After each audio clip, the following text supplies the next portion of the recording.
TanashaFriar. I'm reading for Cherise. I'm 5'3", with Linda McAllister talent from Dallas, Texas. Why didn't you just bring him with you? It can't possibly be shame. Because, girl, I love you, but you've been seen in daylight with way worse. Maybe she's not ashamed of him. Maybe she's ashamed of us. Or maybe she's just ashamed of you. Me? For what? No one to defend you, man, but you're wearing a bib. So, this is an expensive shirt. Look, I'm not ashamed of anything. I like Eli, but we work in the same office, so for now I think we should keep certain parts of our life separate. Don't you mean separate but equal? Oh, good. Interracial dating jokes from the Angela Davis of Beverly Hills. I adore Eli, but he's not your type. Why? Because he's white? No, because he's not black. Look, I saw that movie with Sanaa Lathan and that cute blonde guy.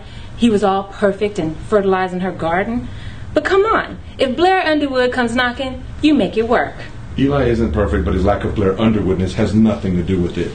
Well, if you like the black male perspective... No, thanks. When I see a beautiful black woman with a guy from another race, it breaks my heart. When's the last time you dated a black woman? Define dated. I love black women, but I'm also a well-traveled and open-minded bachelor who enjoys a variety of flavors. We know they're on your bib. Well, one thing I can say about Dylan is she's an equal opportunity nitpicker. Doesn't matter who the guy is, she'll eventually find something wrong. I nitpick? We're still paying rent on an empty room in our apartment because you find something wrong with everyone we interview. I'm sorry, but that last girl, those eyebrows, I can't look at that. Well, I need you to be a lot more open-minded because I get paid in gift bags and staple supplies, so I can't afford an unoccupied room. Our last roommate was so perfect. She only spent the night there once. I know, and I loved her for that. There you are. Did you get my text? How does a guy who hates change and never does anything spontaneous suddenly pack up his life and move thousands of miles away? I mean, can you believe that? Did you ask Brooke what she thinks? I don't think she's here, but I asked you because I want your opinion. Cherise, what's going on? Because if you chop that cilantro any harder, you'll be eating finger. Why ask my opinion if you don't want to hear it? Listen, just because I disagree with you sometimes, it doesn't mean I don't value your opinion. And for the record, you might not have been entirely off base about my unreconciled feelings for Brandon. I might not have been. Fine. You were right. Sometimes it's nice to hear. Hey, you two. Is everything okay? What's the needle for? B12 shot. Want one? Hell no. Listen, Brooke, Cherise came across some information about a legal situation you had back in New York. Oh, you mean the restraining order? Yeah, just that. Well, last year I had a feeling my husband was cheating, so I hired an investigator and found out that he was sleeping with one of my best friends.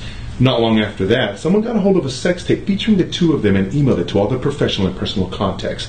Of course, they suspected me, but there was no evidence, so the charges were dismissed. Did you do it?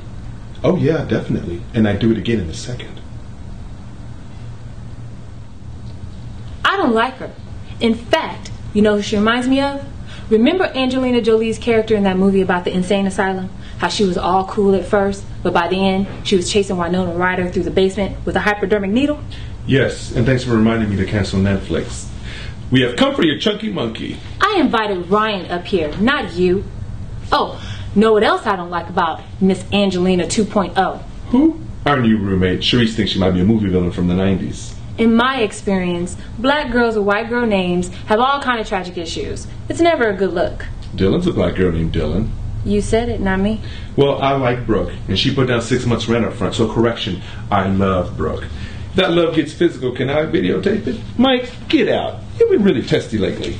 She's always like this around her birthday. Oh yeah, the big 3-0. How are we celebrating? We're not. We're ignoring it. No parties, no dinners, no gifts. Because you don't do birthdays. Yada, yada, yada. Considered ignored.